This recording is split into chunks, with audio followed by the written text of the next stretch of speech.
Hello, welcome to the show. We are getting all of our wires twisted and put together. I'm with the one and only Buddy Martin, aka Dad, as my daughter calls me now, Father. Father, how are you this Father. evening? Fine, son. Father, yes. Good to see you. Good to see you. Yeah, a little As he's hassle just to get the cords all plugged in here today for after the weekend. But Oh, yeah, it's good. all right. You look fantastic. Hey, welcome to the show, everybody.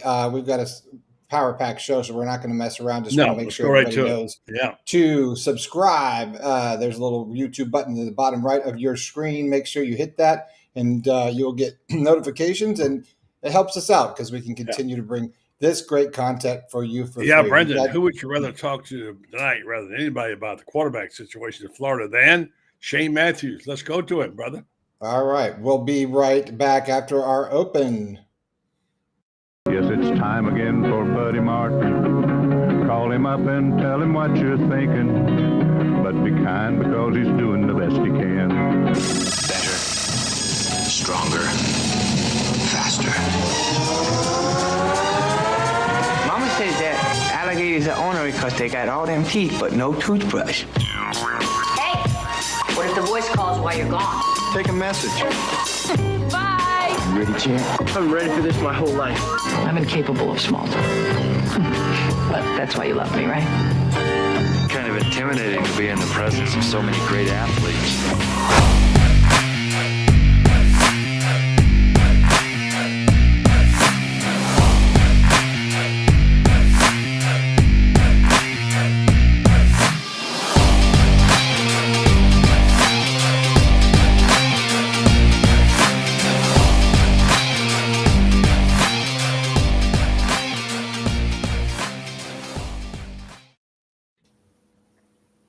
And dilly to all you folks out there as we're joined by the one and only Shane Matthews, Buddy Martin, and myself, Brenden Martin. Mr. Matthews, how are you tonight, sir?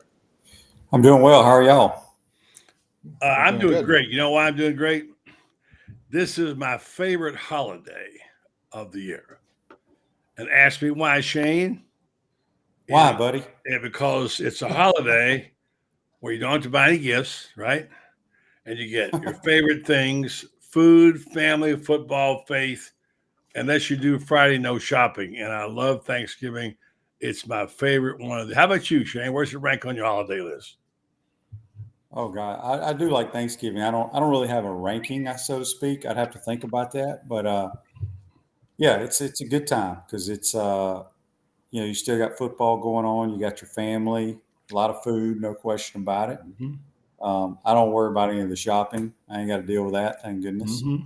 Wait, Shane. So you're saying you didn't buy me a gift this year? I did not, buddy. On Black Friday. I'll do it on national TV or national podcast. Buddy, I got you no gift. Wow. Well, that tells me where I rank right there. Okay. Here you go. Well, do this for me. Name your favorite pie and your least favorite dish for Thanksgiving. All right? You want to think about it for a minute? I'll let Brenden go first. No, that's simple. That's simple for me. I'm a chocolate pie or a pecan pie guy. Chocolate or pecan pie. And you say it right. Pie. P-A-H. Pie. That's how you say it. Huh? Yeah, people laugh at me when I say chocolate pie. They say, you're saying pie, P-A-H. So now I'm saying it like it's supposed to be said. It's chocolate pie, right? Yeah, chocolate pie and pecan pie. Yeah. I don't call it pecan. It's pecan where I grew up. No, me too. I don't eat any of cranberry crap. Really? Wow, no. That's some of the better stuff, Shane. Yeah, no cranberries for Shane. No. Wow. Brenden, you got yours? Yeah, that's easy. I go with the chocolate pie as well as number one. Number two is a pumpkin pie, but I like mine a la mode with extra whipped cream. And you can just keep all that Jell-O mess that comes with it. I don't like any of the Jell-O pink or green or any of that stuff. I'm not, and I'm with Shane on the cranberry. I'm good on that. Wow, cranberry. Well, I go with my mother's sweet potato pie. And Shane, for him from the South, if you haven't eaten sweet potato pie, I'm ashamed of you because it is the best. I don't like. I'm a huge sweet potato casserole guy. Yeah, it's one of my favorites. But I can't eat it in a pie shape. It has to be never eaten my mother's potato pie, sweet potato pie. You couldn't tell the difference in that and pumpkin. I guarantee you. I put it down in front of you. I don't do pumpkin pie either. Well, there you go. You're kind of a picky Thanksgiving eater, pal. I am. Wow. If I have people making it, they know what to make. Yeah. Well, I'll be sure next year when I make it, I won't make it for you. And by the way, my least favorite is bad dressing. Ugh. Dry, crusty, bad. I like good dressing with gravy on. Do you like gravy on your dressing, Shane? Maybe just a little bit. I'm not a big gravy guy. Okay. Again, it's got to be stovetop. Well, okay. There you go. That's our Thanksgiving menu. And I don't know where you all are having Thanksgiving this week. Brenden, I'm not sure even where you're having it, or maybe with me. Well, we're having it at Dawn's sister's house, Jean. And I can't wait to eat hers. I'll be used to eating some good stuff. Brenden, over the years, we had at Aunt Sherry's house. Your mama made the best pies going, and for sure. But we'll carry on and we'll make it through. And after that, we'll roll on the floor and watch football. And Shane, we do have a few meaningful games to watch this weekend. But before we go there, I would like to get your commentary on this. Has this ever happened before? Both the FSU and Florida quarterbacks injured, not just the game before, but the half before the game is played. And these guys are on the opposite sides of the desperation cycle, and what a terrible thing had happened to Jordan Travis. Nobody, even a Gator fan, doesn't like to see that. I put something on Twitter about it, and I said, you can't root against, you might root against FSU, but not root against this guy. And people said, what do you mean, man? We never say anything about that. Well, the fact is, there are those out there who would delight in seeing that happen, even if you hate the Gator, the Seminoles. So that, and now what can we say about Graham Mertz? I mean, to get crunched in a linebacker sandwich like that on that third down, Shane, you knew what it was as soon as you saw his arm banging down, didn't you? Yeah, it was a tremendous effort on his part. I said on my show today, and of course I got 1,000 texts and messages that I guess people didn't like it. But I've never seen a quarterback run through 4 people like he ran through. Really?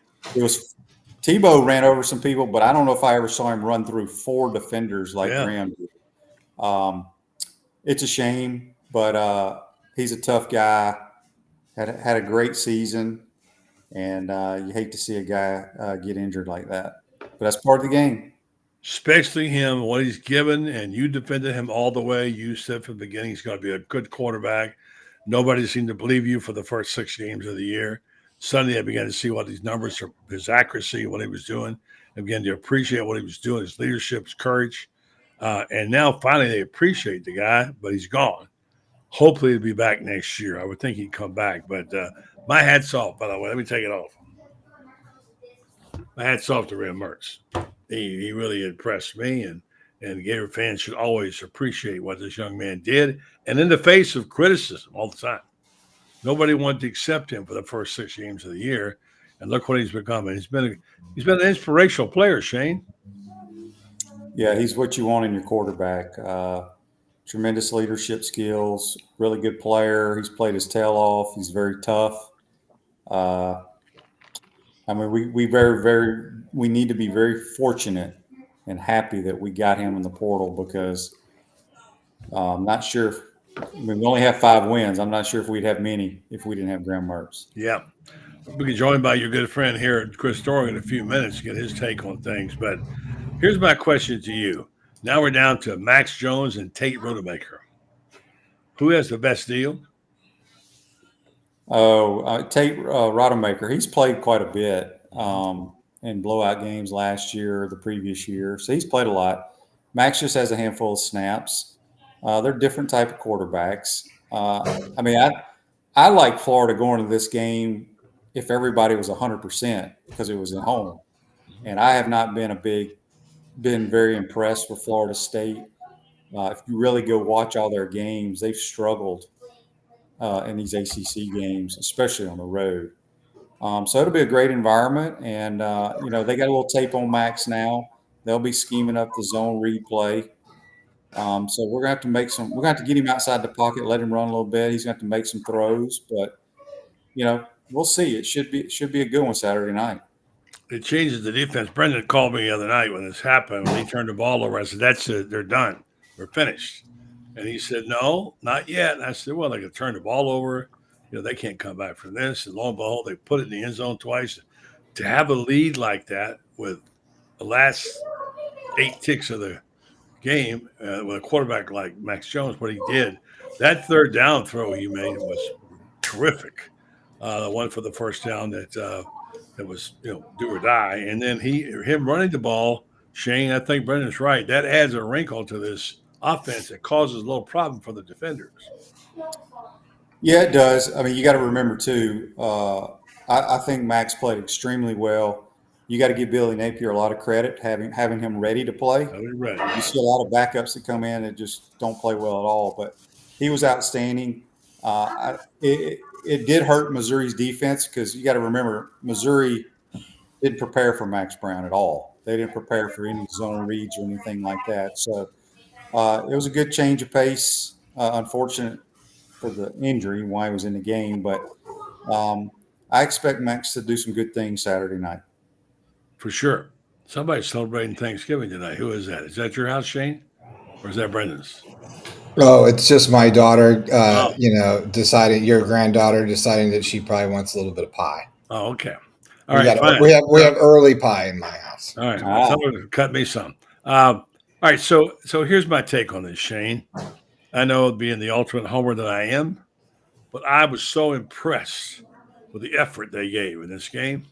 I know about moral victories, but there are certain things to be earned from a game where you put it all out there on your dignity and your pride and whatever you want to call them. But I mean, I thought this was like they picked the hill to die on in Columbia, and they gave everything they had, and I think they won a lot of hearts and minds, Shane, in that game. I guarantee you DJ Lagway won't be transferring after this or decommitting. I saw her a lot of heartbreaking loss, but it's so much given. All you can ask is for your team to give everything they got. Now, can the coaches get it straightened out? Because, Shane, this is what you always taught me. You're only one game away. If they somehow win the FSU game, and you said all along it is winnable, and now it's probably maybe more winnable, suddenly they're 6-6 and they're bowl eligible, and some sins are forgiven, and maybe Billy's got it going. Because I've liked the efforts these last 2 games, Shane. Defense, no. Defense played better this time, although I don't know about that 4th and 17 defense. You can explain that to me. But I think, to me, is there a chance to pull this thing out? Oh, I definitely think we can win the game. It's unfortunate. I mean, you can look at a few plays from every football game. Every fan base can, but we lost 2 games, and we should be sitting at 7-4 that are just unacceptable, really. This game Saturday night and the Arkansas game, we should be 7-4, but we're not. We are what we are. You got to accept it and try to win the game this weekend. What do they have to do, Shane? What do they have to do? Well, obviously you're going to see a different type of offense, but we've been pretty good on offense all year. I mean, we scored over 30 points ever since the Kentucky game, except one time, and that was against Georgia, and nobody's scoring against them, quite honestly.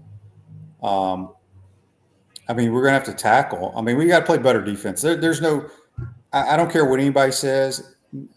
People – I probably get 500 texts and then messages throughout my show throughout the day. Stella. And I would say 90% of them, buddy. Stella. Still on Billy Napier, new offensive coordinator. And it just baffles me that people cannot see that offense is not our problem. Yeah. It is not. Do we bog down at times? Yes. But I just watched the Chiefs bog down. I just watched the Eagles bog down. Okay, it happens. Nobody scores on every possession. I thought Missouri is probably the second best defense that we faced all year, and we put 30-something on them. But we're just struggling defensively, big time. All right. Shane, I wanted to ask you, put yourself in the offensive coordinator position at the end of the game. Are you prone to want to take a shot in the end zone at any point there? Are you No. even with your defense No. playing as soft as they've been playing? No, you won't find one coach in America that wouldn't have done what Billy Napier did. I even said on the broadcast, as soon as Max Brown broke the long run to get us in field goal range, I said, run the football, make them use their timeouts, kick the field goal to take the lead. And that's what we did. Unfortunately, ETN ran out of bounds. That should have never happened. Bad. That was unfortunate. But no, you do not even attempt a pass play, because if you drop it or if the clock stops, you cannot stop the clock. Secondly, you got to make them use their timeouts. And you don't put a guy who's not a great thrower in that situation. I would have done the exact same thing. I guarantee you Andy Reid, I guarantee you Urban Meyer, Steve Spurrier, Nick Saban, Kirby Smart, everybody would have done the same thing. We had the freaking lead. Think about that. You do whatever you have to do to take the lead. You do not throw that ball at all. Well, I tend to agree with you. You play it down. You got the ball. You want to try to. What you want to do is obviously you obviously want to run the clock down. But as you said, the ETN going out of bounds. I don't know. I don't think he meant to go out of bounds. Do you, Shane? No, because they told him, because they were on the sidelines. They told whoever was getting the football, you do not try to get extra yards. You get down as soon as you're hit. You do not run out of bounds. You make them use their last timeout. They called timeout when it was 4th and 17. They wouldn't have had that timeout. Still shouldn't have gotten it.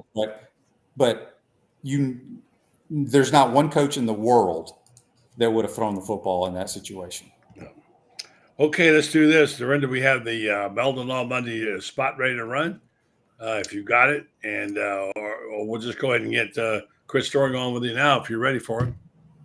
Doring's not on there, Dan. I just he says he's on. He claims he's on. So don't see him.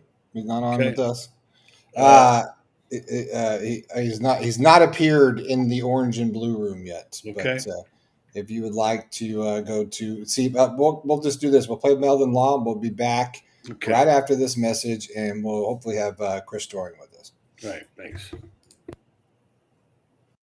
Meldon, Jeffrey, you do a show where you get asked a lot of questions.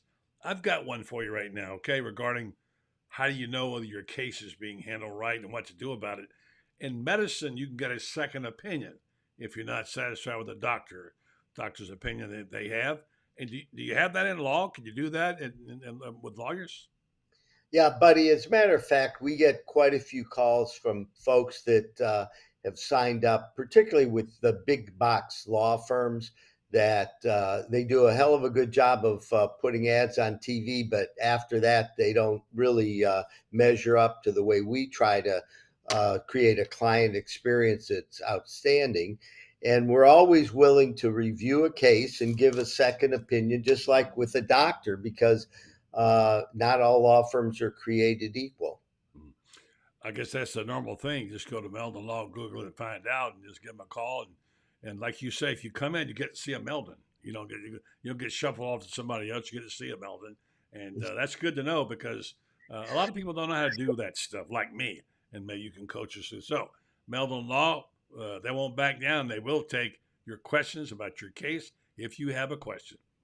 Yes, whether it's a new case or an existing case, give us a call. We'd be glad to go over it with you. There's no charge to review your case with you. And a lot of times it makes good sense just to get a second opinion. Good stuff from Meldon Law. They don't back down, but they will give you a second opinion. All right, we're back here on the show. It looks like Chris Doering's trying to get in. I see him, but I don't see his screen. Hopefully, there he is. He's just popped on. Let's bring in Chris Doering into the program. Hey, Chris Doering, how are you, sir? I'm good. How's it going? Good. Welcome to the show. Buddy's got his hat off because he was honoring Graham Mertz tonight, taking his hat off to him. So what a performance that he had. Did you watch the game, Chris? Oh yeah, of course I watched the game. Yeah, it was a lot of good stuff went on, a lot of stuff to be proud of. But I think what you're seeing is a team. Oh, he's in and he's out. Let's hold up there. Oh, now Buddy's in and he's out.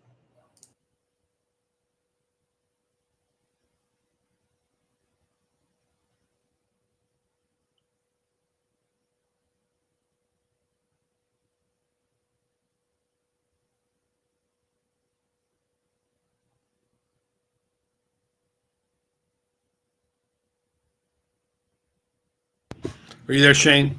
I'm here. Chris, are you there? We can't hear you. No. All right, we lost his microphone there. Yeah, we lost you. All right, so we'll come in when he gets ready. Just I think your dog might have knocked it. Yeah. You were there, and now you're not. We see you, we just don't hear you. I think maybe something came loose there. Maybe your Bluetooth.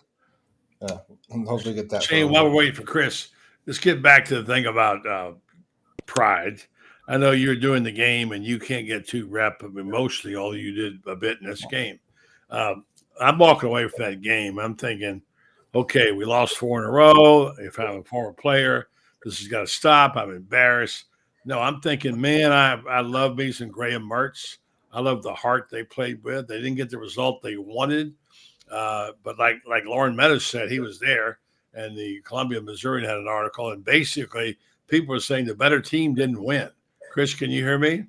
Yeah, I got you, buddy. You got me all right? Yeah, I got you now. Fine. So did the better team win? I'll ask you, and then Shane, did the better team win in Como? There's no question the better team won. I mean, the bottom line is either you win a ball game or you lose the ball game. And Florida has found a couple ways to lose close ball games this year. And that's one of the things I started to say is when you're an ascending team, you have to figure out how to win games, particularly on the road. They did it against South Carolina, but they didn't find a way to win against Arkansas when they maybe didn't have their best game. And they certainly didn't have the opportunity to.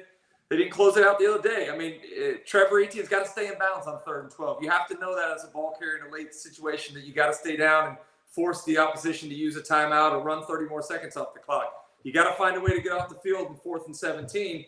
Missouri last year played 6 one-possession ball games. They went 2 and 4. This year they've had 4 and they've won all 4 of them. So my hope is that Florida becomes the better team next year. But right now they're just a team that's close, and ultimately a team that's close is a team that is on the losing side, and it reflects with the 5 wins they have. Shane, they keep losing on the road in the SEC. Do you see progress there? Well, I mean, we had an opportunity to beat the number 9 team in America. And I thought Missouri's probably the second best team we've played all year behind Georgia. And we had opportunities. I mean, we had the lead with less than a minute or a minute and a half to go or whatever it was in the game. And we are who we are. You know, it's a shame we lost to Arkansas the way we did at the debacle. I call it a debacle because it was a debacle at the end of the game. It should have been an easy win. And if we do the little things like go out of bounds and don't let them convert a 4th and 17, you're sitting at 7-4, but you are what you are. And we've made the mistakes, and you have nobody to blame but ourselves. Okay. I ask you both, have we seen progress or not? Shane, Chris, you go first. Have we seen progress in recent weeks? Yeah, I think we've seen progress. I think what we've seen is inconsistency as well, but I've been very proud of the offense's progress. I think, you look at the offensive line that, by the time that game was over with, you had 3 backups playing and you still ran for 260 yards. You lose your starting quarterback right before the end of the 3rd quarter and find a way to come back from a 9-point deficit. There's a lot to really feel good about. The defense I know is banged up, particularly at the linebacker spot. They've got to get better at executing their assignments and playing better team defense. But I think there's a lot of young guys that are getting some valuable opportunities this year that are going to pay dividends next year. Shane, you agree with that? Yeah, I mean, like I said, I think we've gotten, I want to say great on offense, but we've been pretty we scored over 30 points like the last 6 games except for Georgia. Do we bog down? Yes, I know people get upset with that, but I try to tell people you're not going to score on every drive. The other team has some pretty good players, and sometimes you make bad play calls that don't work out. The issue with this team that I've been saying for 6 weeks is the defensive side of the football. It's hard to stop people in today's world unless you're Georgia, but you got to be able to slow them down. You got to be able to make tackles in space at times, and we haven't been able to do that. And the other thing about that, I think to Shane's point, a lot of people think, oh, you're playing prevent defense. They weren't playing prevent. They were rushing 4 and couldn't get any pressure at all. And it goes back to the same thing we've talked about the last couple of years they can't generate any pressure without having to blitz. I mean, we bring more corner pressures and exotic things like that than most teams you'll see. So until they get those dudes up front that can dominate the line of scrimmage, you're going to see a defense that struggles in terms of giving up pass plays. It's tough to cover for as long as those guys in the secondary has to cover if you just have a quarterback sitting in the pocket all day. Is it the talent, or is it the coordinator, or is it both? What was that? Is it what? Is it the talent, defensive coordinator, or what? I love Austin. I love, a lot of the young guys there. I think it goes back to the defensive line. I mean, it's the most overused mantra, but the SEC is a line of scrimmage league. You go look at the best teams in the conference, they have dudes up front on both sides of the ball. Florida doesn't have that yet. Look at LSU. I mean, LSU's secondary is terrible, but once they lost Mekhi Wingo and Mason Smith hadn't been healthy all year long, they can't stop anybody either. I mean, you have to have dudes up front, and we just haven't been able to get enough of those through the recruiting classes or the transfer portal the last couple of years. Yeah, I mean, it's the front seven. I've been talking about the front seven on defense for, it seems like, for the last 6 years. And I think Austin Armstrong, he's young. Some people say his stuff may be too complicated. I don't know. But we're 11 games in. It's still, you got to go tackle somebody and beat the guy in front of his ass and make a play. We just haven't done that. But we've had 3 defensive coordinators in the last 3 years, and it's kind of the same problem, right? Yeah, Brenden and I want to know what is since Shane and I do a local show, and Chris, you're on ACC Nation, you're more obviously global than we are, and worldwide. You play worldwide. Yeah. What is the perception of Billy Napier in Florida? I have a friend that called me, a very knowledgeable friend from Colorado, that called me, is Napier getting fired? I said, no, he's not getting fired. I can't see why not. So what is the regional and national and global perspective that you deal with, Chris? I've heard a lot of questions about that too. It's ridiculous to think you're going to fire a guy 2 years into his tenure. I mean, part of the problem that we've had for a decade now is constantly hiring and firing and starting over from scratch. I mean, at some point you have to kind of ride with the guy and see if the plan can't play out and come to fruition. The recruiting class, I think that he's put together, if that thing is able to stay largely intact, I think that gives you some continued hope for the future. I do think there needs to be a hard look at what happens with the staffing. And, I think the play calling duties, him passing that along is not so much about the offensive failures as it is needing to have somebody that's the CEO of the team and can, oversee some of the procedural issues that have been plaguing us since week 1. And we got to have a special teams coach. I think you have to emphasize special teams as being a large part of the winning formula, because that's been part of the deal, a big part of the deal that's lost ball games for us this year.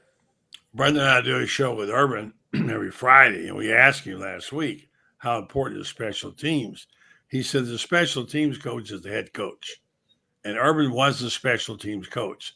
That's how much emphasis he puts on it, and here's why. When you got a bunch of the first-round draft choices like he had on that team, those 2 national championship teams, they come in, they don't want to play special teams. The position coach can't talk them into it. The head coach can't. Say, Shane, if you want to play, or not Shane, but Chris, if you want to play on this team, you come through special teams. And I think that's a very key point. Shane? Yeah, I think you go back to, what was that, a couple of years ago, that you had starting wide receivers running down as gunners. You had guys buying in. I think that one of the most important things you can tell college players is that you want to play in the NFL, you better learn how to play special teams. I wish I would have had not had more opportunity. I wish I would have taken the opportunity to learn it more at a younger age, because I think it would have benefited me more in my NFL career. But I'm with you in terms of what the head coach emphasizes is what the players will pay attention to the most. You agree with that, Shane? Yeah, I do. But I also know that every team I was on in the 30-something years I played football, every assistant is part of the special teams grouping.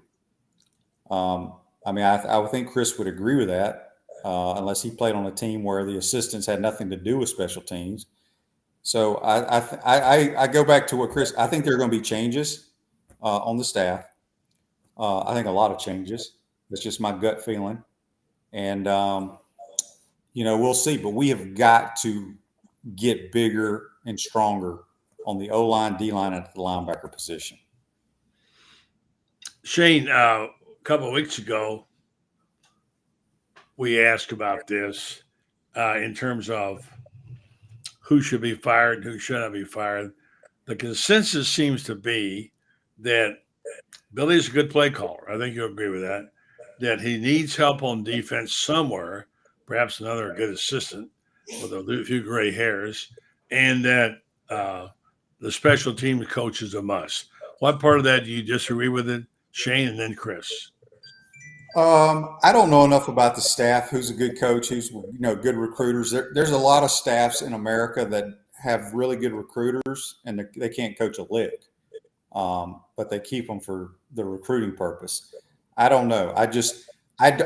My gut is I don't think Billy gives up play calling. I'm a believer because I've done it myself. I've seen coaches do it now. We're good enough on offense, and I think we can get better. If he's the CEO, can he make sure we have can we not have duplicate numbers out there? I don't know if he can do that as the head coach and not do it. That falls back on the special teams and all the assistants that are part of the punt return or whatever unit, in my opinion. My biggest concern is somebody on that staff at the TV timeout, chain of possession. I think we've gotten 3 delay games all year long, which is uncalled for. But you have everybody in a huddle over there, and the play caller is talking to the personnel groupings and telling them what he's thinking. He's not looking at the 25-second play clock. There should be somebody else on that offensive staff or in the booth paying attention to that. That bothers me more than anything. Billy can't do that. I don't think he's going to do that if he's the CEO. Maybe if he's the CEO or whatever, but the play caller can't do that. He's got too much other stuff he's doing in the huddle. So I didn't answer your question, but I do think there will be changes. I don't know who. Chris, I agree that discombobulation on the sideline looks really bad. Yeah. And that's got to stop. Yeah, and maybe I'm not around enough, and maybe there's too many cooks in the kitchen sometimes. I mean, there's an awful lot of staff that's hired there. So I don't know whose job is what, and maybe they have some confusion on that as well. But I think tightening things up and looking more organized would certainly make us feel a little bit more confident as fans. Shane mentioned it earlier, that debacle against Arkansas. Those are simple procedural things. The ball game that players should be coached on, and certainly the coaches should have under control. Is that a normal thing for a player to call the Mayday call for field goal at the end? No, here's the. I don't want to go back to it, but I gave you all the scenario how that situation works, and I blame this on the entire staff. Billy's the play caller. He has nothing to. He tells them over the headset, the other offensive coaches, this is what we're going to call, meaning the ball's going to be thrown out of bounds, or we're going to throw it for a first down. We're going to go up and spike it, then we're going to call our field goal unit, and we're going to jog out and kick the winner. The entire offensive staff should have known that. Whoever was responsible for the field goal unit that is standing by one coach should let every player know that. There's no potential way we're going to run Mayday or whatever the hell they call it. You don't have enough time. So that's where there's somebody over there that's not understanding football on that staff. And it's not the play caller. The play caller is busy doing his thing. But those people need to communicate it to everybody in that huddle on the sideline. Chris Shane said a couple of weeks ago he wasn't necessarily calling anybody out. We talked about these analysts they have, 90 of them, and he said he couldn't name one. Can you, Shane? I mean, Chris? No, I don't know, really. I'm not even sure who does what. Like I said, there's a lot of people around, and hopefully everybody's well educated on what their role is and that they're able to execute that better than it looks like sometimes. But I don't – it's a much different scenario these days than it was when Shane and I was playing because I just – it seems like there's a lot of people that are hanging around that I'm not sure what they do really. Yeah. Does that bother you, Chris? What bothers me is losing.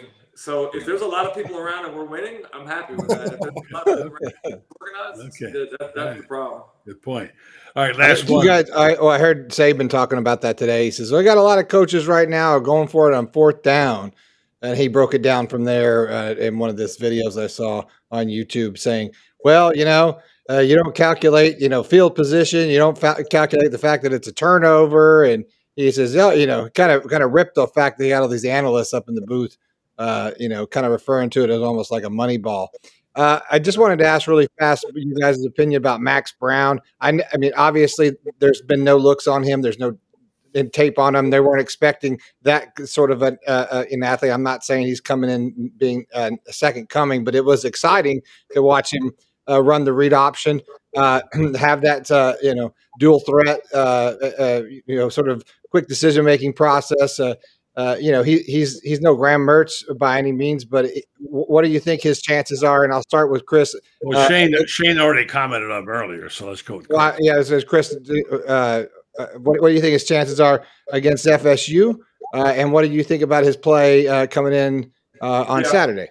I was really impressed, and obviously Shane can speak to this better than I can, but being a backup quarterback's got to be a tough job, and coming off the bench and being ready without being warm and going in there, not being in the flow of the game. And I thought he obviously was prepared and is the more athletic of the two quarterbacks. And I thought the play calling they did a nice job of adjusting to some of the things that he does well.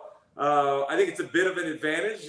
Florida State's defense won't really have a lot of tape on what Florida wants to do, and it'll be kind of cool to see what they can game plan to play to the strengths of Max Brown. But at the end of the day, you're gonna have to hit some passes too. I mean, they're gonna load up the box. You're gonna play some single high safety. You're gonna get one-on-ones with the receivers, and guys are gonna have to go make plays. But I thought he made a nice throw on the 4th and 5 conversion on that slant, and Khalil went and made a play on the double move down the left side. So I'm excited about it. I think it's a great opportunity for Max to go show why he was brought to the University of Florida. Shane, did he not throw first play? I think he did, didn't he? No, because you've been saying. I know you've been saying a lot, Shane. They never suspect a quarterback coming off the bench like that. You said that. Well, they didn't throw it a lot. I mean, he's a runner more than he's a thrower. On the first play, what I would do with him is I would run zone read, naked bootlegs, and throw the ball deep.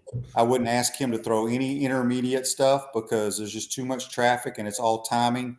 And he's not a anticipating type quarterback. So that's what I would do with him. Throw deep and let him run. Hey, Shane, you think they mix in some package for the UConn kid? I mean, just as a way to have a little bit more of a passing threat if they want to work something? I think they're very comfortable with Micah Leon to go in there and run the offense. He's a 6-year guy.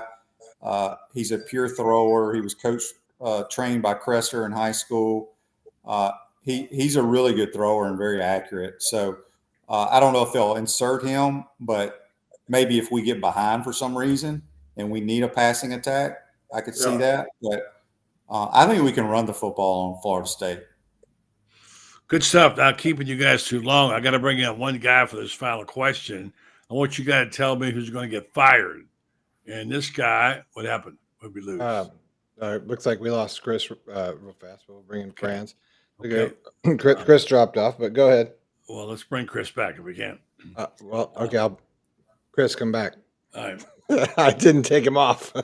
Okay. Anyway, I wanted to ask Chris about it, the question, because Franz keeps up with this stuff a lot, and about who's on. Is Sam Pittman going to get fired, Chris? I mean, Shane? No, they said they're keeping him. Mm-hmm. Okay, let's talk about the hot seat, and we'll welcome in the hot seat editor, Franz Beard, and talk about whose head is on the chopping block. Shane, stay with us through this one. Well, there's a bunch of them, but I'll start with the obvious one, which is right now everybody thinks Jim Harbaugh's head is on the chopping block because the NCAA is after him. He did accept the Big Ten suspension. And I think he did that because he knows he's going to be gone at the end of this year no matter what. I don't think he's going to get fired necessarily, but he's gone. Dana Holgerson at Houston, it's a question, can they afford $14,838,333 to buy him out? I would get fired for half that amount, I will have you know. Dave Aranda at Baylor, I think, is very, very likely to be fired. People are already saying if he gets fired, he will be the defensive coordinator at LSU next year. And that would be scary if you put him in there because he's really, really good. I think he's in over his head as a head coach, but a really, really good coordinator. Tony Elliott, Virginia, everybody thought he was on his way out, beat Mike Elko of Duke, and what he may have done was he may have cost Mike Elko the Texas A&M job. A&M has talked to Jeff Traylor, the coach at UT San Antonio, and he's got a $14 million buyout, but they just paid $77 million to buy out Jimbo. What's $14 million among a bunch of oil gazillionaires, right? You know, so he's going to go. Mario Cristobal is on the hot seat, not for this year, but if he loses Saturday to Boston College, I guarantee you, if he loses then the season opener to Florida next year, you know, he can just about stick his head between his legs and kiss his butt goodbye. He really is on a hot seat there. Jeff Hafley, Boston College. When he was 6-4, everybody thought he was sitting pretty. He's 6-5 after losing to Pitt. And if he loses to Mario Cristobal Saturday, I think there's a really good chance that he's going to get fired by Boston College. Justin Wilcox would be fired. They really want to get rid of him at Cal, but he's got a $21 million buyout. He's not going anywhere. Tom Allen, it's up in the air about him at Indiana. It's flip a coin right now. He's got a $20 million buyout, but they've got all that Big Ten money coming in next year. They anticipate it's going to be about $75 to $80 million, which would more than cover it. Although people up there seem to think this money would be better spent on improving the basketball program. I'll tell you the hot name at Mississippi State, and I don't think he's going to take the job, is Jamie Chadwell, who's the coach at Liberty. Yeah. He makes $4 million a year at Liberty, and he's in a job where he probably can't get fired. And Hugh Freeze will tell you he loved it up at Liberty, but it was a chance to come coach at a place where you can win in the SEC. Right. Mississippi State is a dead end that becomes more dead end than ever before when Oklahoma and Texas join the league. That's 2 more losses for them. Okay. All right. That's good. I want to get this from Shane before he goes. Who would you hire at Mississippi State? What about Jerry Kill, Shane? What a win he had over Auburn. Yeah, he's won everywhere he's won. I was Jamie Chadwell's the guy that I think would be a perfect fit there. But as Fran said, I mean, he makes good money at Liberty. There's no pressure at all. We don't even know what the buyout is because Liberty's a private institution, so that's not public knowledge. But I think Jamie Chadwell will be really good at Starkville. Yeah. All right, Shaner. I'll see you in the morning on the Pot Up with Matthews show. All right. Y'all have a good night. Thank you. Good night, Shane. Thank you very much. Shane Matthews. Catch him on Pot Up in the morning on Facebook, on Facebook and YouTube. 8 o'clock, 9 o'clock, 8 o'clock. 8 o'clock, isn't it? 8 o'clock, yes. 8 o'clock. Let me do this. Can I do this Titan MRI? And that Fran's going to his book of tricks where he's going to tell us how Florida is going to beat FSU, guaranteed. Yes. Guarantee you to win. No guarantees, guys, but it could happen. All right. Well, here's a guarantee. Here's a guarantee for you. MRI. If you need one, Titan is your place. Titan MRI is worth a short drive to Gainesville. No insurance, just no problem. You can pay with cash or card with same-day scheduling available. Start feeling better today. Titan MRI is North Central Florida's premier independent facility. Come see why hundreds of patients are visiting Gainesville, Ocala, Marion County, and the villages. That's TitanMRI.com. Franz, guarantee me on how Florida's going to beat FSU. Well, Florida can beat FSU, and the question is, Absolutely. will they? It's not a question of can they do it. The question is, will they? The question got asked today, and I asked him, I said, after so many close call losses, how do you deal with the team on the close calls? And they've had a ton of them. You look at the last 2 years, by my count, it's either 9 or 10 games that fall under the probably should have won, but didn't. And at some point in time, you got to wonder, I asked Ricky Pearsall this. I said, does it get to you that, you start thinking it's our time to finally get one of these wins? And he said, yeah, he really, I looked at the look on his face, and Ricky's a straight shooter. One of the things I love about the kid is he's a young man. He's 22 years old. But the thing I love about him is that what you see is what you get with him. And he does not try to sugarcoat it or anything like this. He'll tell it like it is. And he says, we're due to win one of these close ones.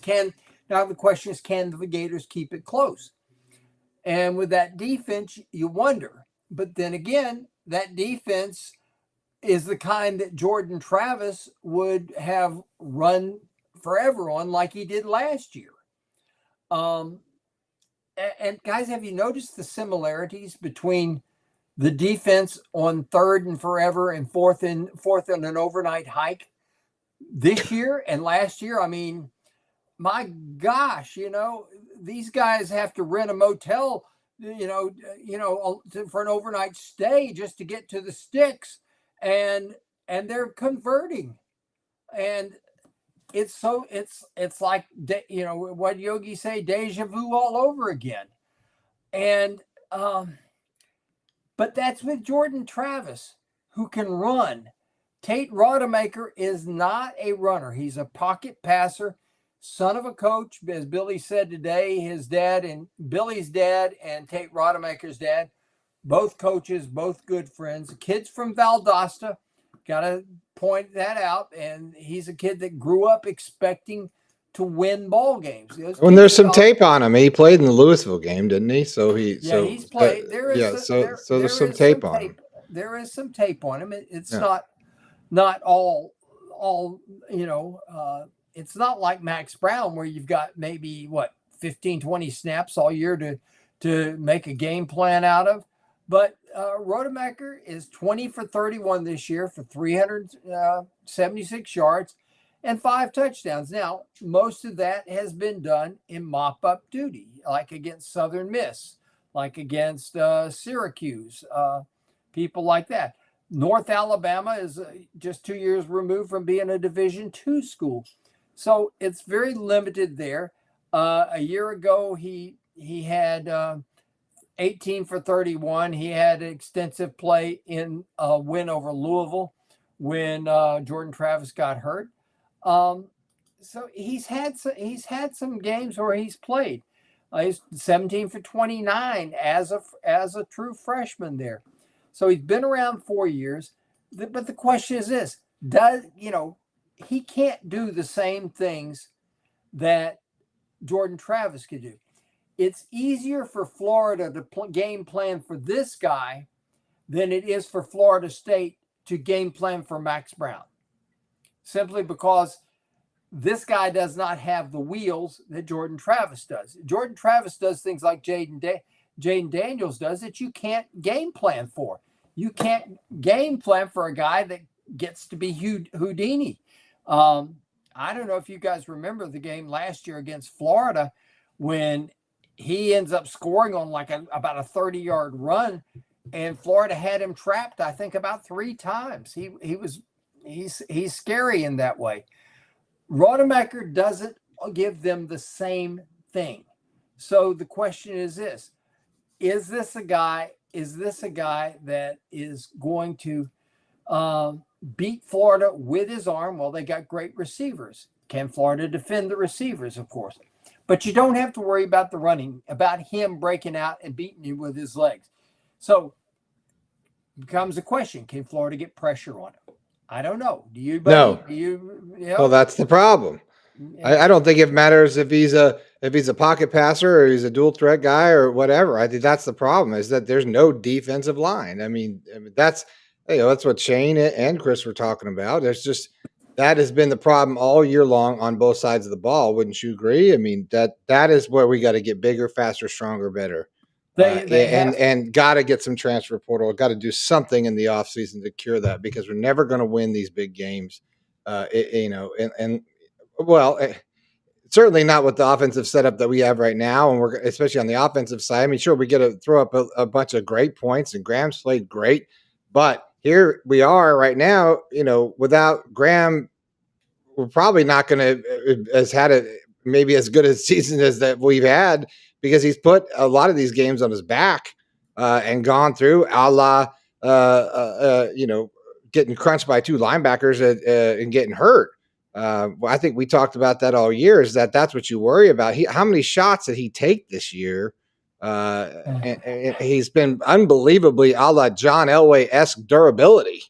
Here's the thing that just, he has his Tebow moment when he crunches two linebackers.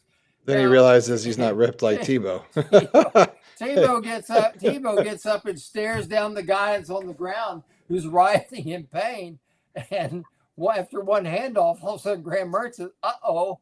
Yeah, well, that's where the midnight lifts come into play there, right? Oh gosh, I think I might have broken something.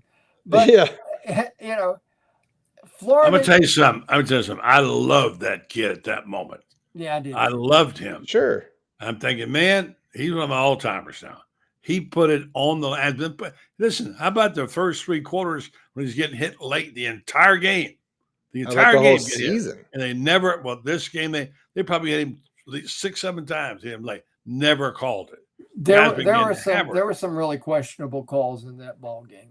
There were. And it's the second straight week for questionable calls, because I have watched the catch against the Khalil Jackson made against LSU. Yeah. I have seen that from every angle 20 times, and I guarantee you, the people in the booth screwed it. Well, SEC refs have been under fire this year. They've come into. It's not the SEC ref. That's back at headquarters. That's on the SEC people there back at the. Well, did they look at the review back at headquarters, or do they have it in booth? No. Because it used to be on site in the booth. Because I did replays for you. That's changed. And Mike McGinnis will tell you all about it. These guys, the final power lies to the people back in Birmingham, wherever it is. They have a guy in the booth, okay, and what his job is to say, let's take that one back. Let's take another look at that. It's the guys in Birmingham then who make the decision, but you got a guy in the booth that's there taking a look at stuff, and he can say, let's look this one over. Is there enough there to reverse it?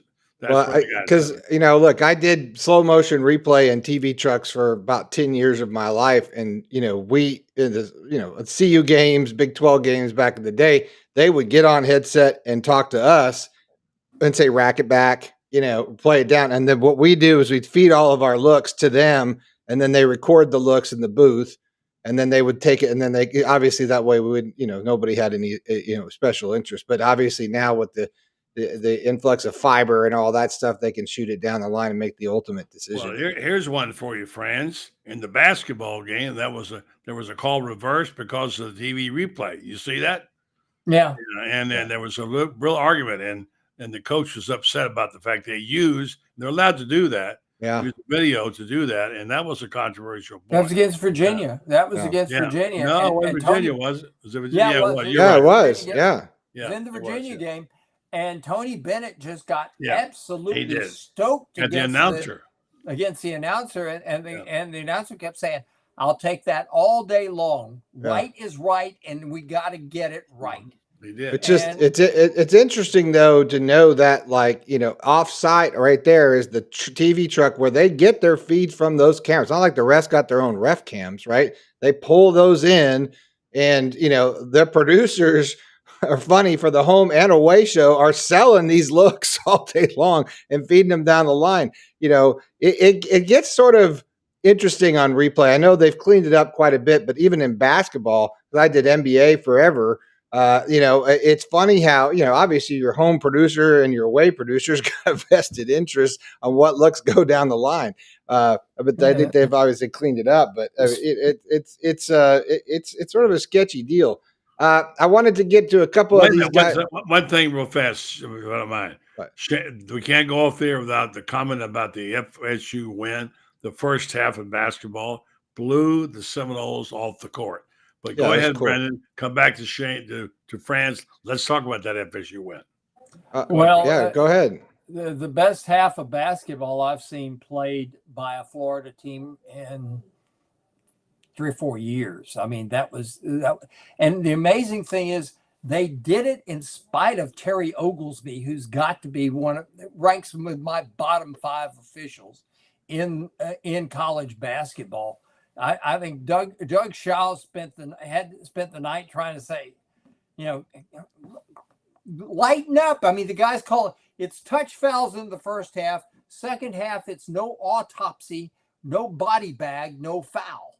And it almost cost him, because they almost had a bench clearing situation there late in the second half when an FSU guy left the bench, and only if Stan Jones, who's an assistant at FSU, and Leonard don't get in the way, they would have had the FSU kids would have cleared the bench.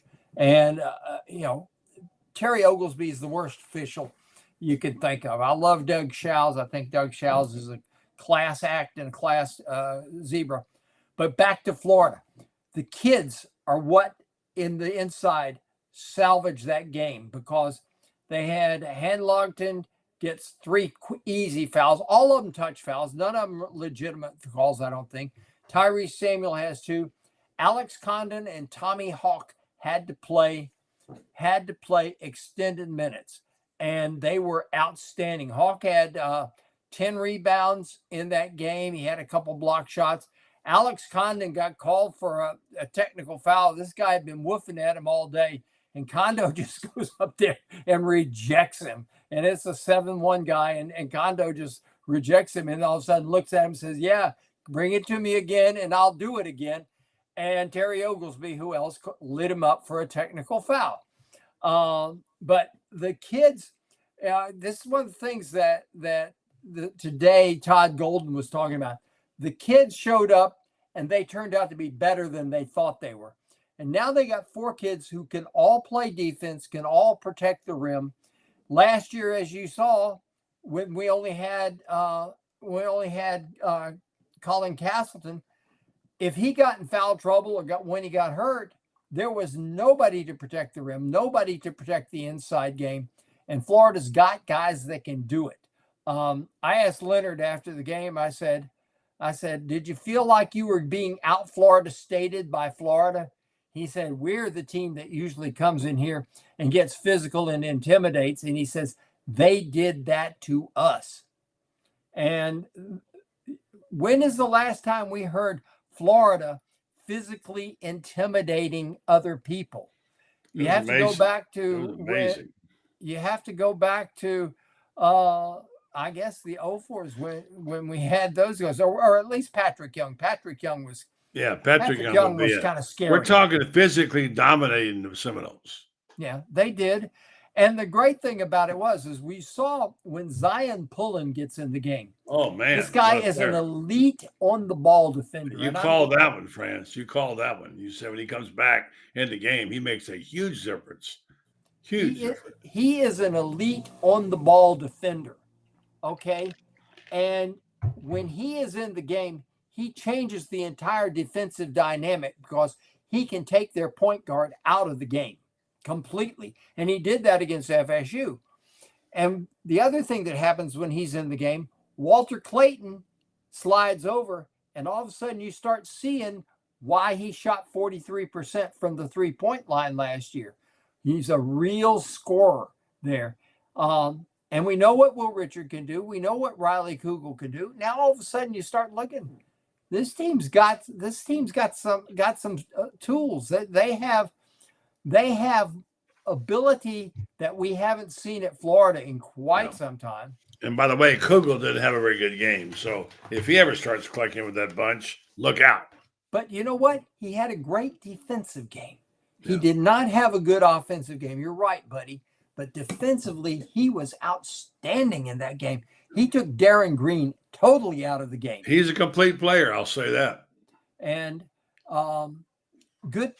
This is going to be a fun basketball team to watch. And watch them. They go against Pittsburgh Wednesday night. And Pittsburgh's big and strong, and they're from the ACC. I think Florida's got a better chance to beat them. And I think Florida can beat Baylor, which I think will win the other game. And Baylor had to rally to beat Auburn. And that was in a neutral site game too, which I got to admit, Baylor got every single call down the stretch. But I think Florida can beat Baylor. I think Florida can put the pressure on them, and the Gators can out-rebound them. Florida's, I think, leading the country in offensive rebounds right now. Mm. All right, well, hoops it is. And by the way, there's still some football left. I think Florida's got an excellent chance of winning, getting to a non-losing season, going to a bowl, and salvaging your season. It's going to be one hell of a night in the swamp, I got to tell you. I'm looking forward to it. It really has got a chance to be a game to remember. The line is 6.5, buddy. Mm-hmm. And it was, I believe that if Jordan Travis is there for FSU, that line is 14 or more. I really believe that. I think that without Jordan Travis, and look, I hate it that people say that if Florida, and they'll say if Jordan Travis had been here, we'd have never lost the ball game. Probably true. Mm-hmm. But I got to tell you something. We're going to be without Graham Mertz. So if we beat him, I mean, it's hey, that's a wash. It's going to come down to, can Florida stop those big wide receivers? Yep. Can they do it? Sure, and I question if they can. But if they can, oh my gosh, can they play as well as they did against? Got to get pressure on the QB because this kid can't run like Jordan can. So anyway, Shan, great job. Franz, did a great job. Brendan, let's do your Red Star and say goodnight to Francis. Don't forget where they can read Franz. Brendan. Yeah, we just ran the promo there. You can check out Franz, buddy, and everybody else writes for GatorbaitMedia.com. Should be in the chat room. Chat room's going pretty off. That's why I put it up here tonight. We've had some pretty fun, I think some respectable college football smack talk tonight in the chat room, which I gotta appreciate it. You guys have been good, and it's been kind of funny to watch. It's what college football and rivalry games are all about. But check out GatorbaitMedia.com right now. I think we're going to do maybe a Black Friday. I don't know. It's just I'll have to talk to that other guy, Brenden, who does all that computer stuff. But we'll work on something. We'll let you know tomorrow. But if not, check it out. Read Franz and Buddy and everyone else. Francis, what are you writing about tomorrow? I'm probably going to be writing about eating lunch at Pearl's Barbecue if some people would like to join me there. As long as you're buying, I will meet you at Pearl's. Okay, meet me at Pearl's then. How about you, Bud Light?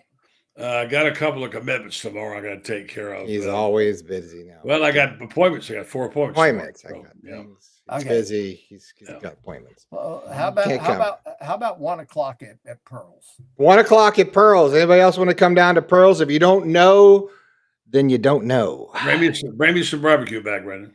Nope. All right. But I'm going to have a basketball story about the 2 freshman big guys and how they have complimented the guys they knew they were getting, what they could do. And I'm also writing with Billy. Billy gave a couple of pretty interesting comments today. Yeah. And I'm going to be throwing them in there.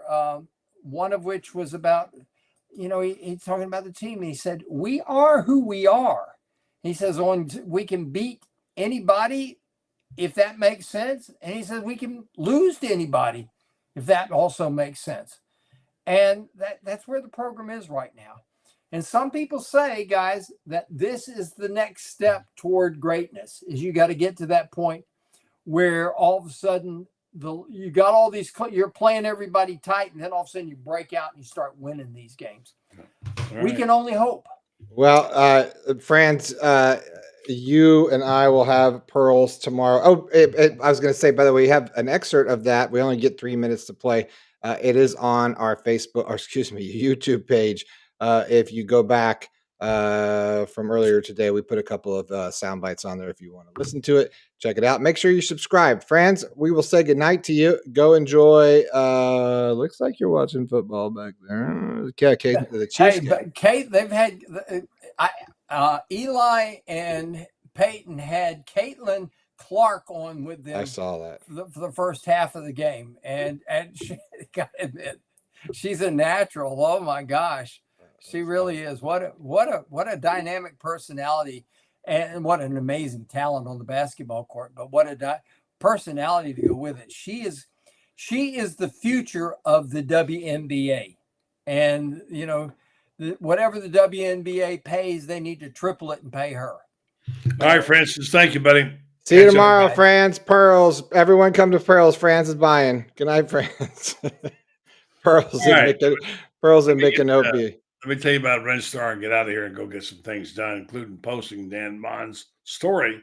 Renstar Medical Research, with a proven reputation as a high-quality, patient-centered clinical research facility right here in Ocala.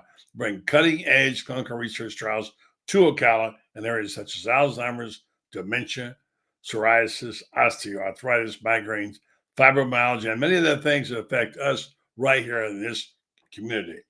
Since they started in 1998, they've had 700 clinical trial research here in Ocala. They continue to partner with prominent pharmaceutical and biomedical companies throughout the medical industry.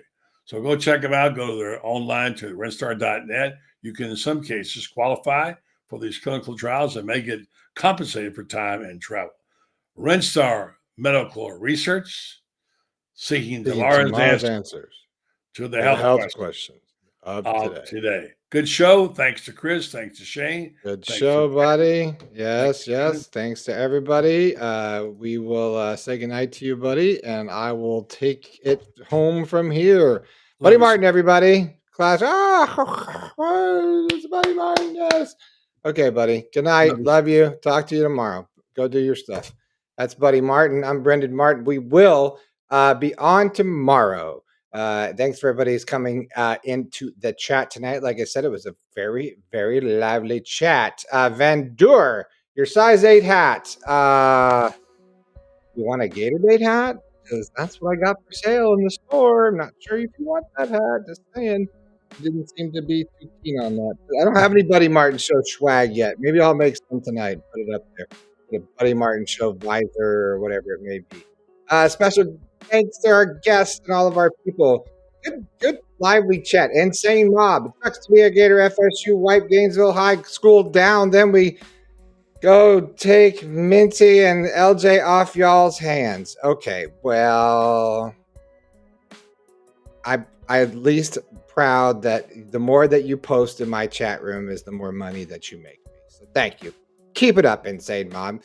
It just shows that Tallahassee education. Hi-oh! Guest has the last word. Hey, by the way, I don't know. There's a couple of questions in there tonight. Let's see. Perry Mason had something he wanted to say about what do I think about the effort, and it's, Billy Napier. Hey, look, great effort. I don't give out moral victories. Second place is in the ladies, locker room or whatever the Top Gun thing is. I don't know. That's just me. I mean, great. I think they play hard. That's their damn job. Don't they get paid? Most of them do. I mean, they should play hard. It's not like it used to be. Check out tomorrow's show. Yes, Van Door. All right. So GatorbaitMedia.com. There is a drop-down screen on the right. You hit more. You go in there and you go to the store. I'll get the links for it tomorrow. I'll put it up on there. We've got visors. I've got hats. I've got trucker hats. I've got black jersey or black t-shirts that say, if you ain't a Gator, you must be Gator bait on the back. Gator bait on the front. I got white ones. I got polos. I got coolers and all sorts of cool shit. So anyway, we'll get it out there. Everybody, this is what it's all about. It's college football rivalry week. It's good. Be fun, be lively. It's also Thanksgiving week. So I'm reminding everybody, be nice to each other to some degree, give them a little shit, but be nice, break bread, all that kind of stuff. We're all college football fans in the end. Thank God. How lucky are we to actually have this rivalry game, to be either one of these fan bases to actually get excited about this game. Each and every year, it's exciting no matter what the record, what it is. It's its own little Super Bowl, isn't it? Very exciting. Thanks to our sponsors. Thanks to Buddy. Thanks to Franz, Iron Duke, and all that stuff. Tomorrow night, what is today? It's Monday. All right, so tomorrow night, we've got, who do we have tomorrow night? I think Lauren Meadows will be on. See, I'm going to be on. Then we have, I don't know. I think Buddy's going to pre-record like we did last week. Who knows? We'll keep it real. Hey, make sure you subscribe to the show. Bang, right down there. Click subscribe. You can also just come over here and subscribe to the show. It's really easy. Bam, click on that QR code. Make sure you go over to GatorBaitMedia.com. Bam, click on that QR code. Yeah, as we say each and every night, thank you for joining the program. And as always, go Gators.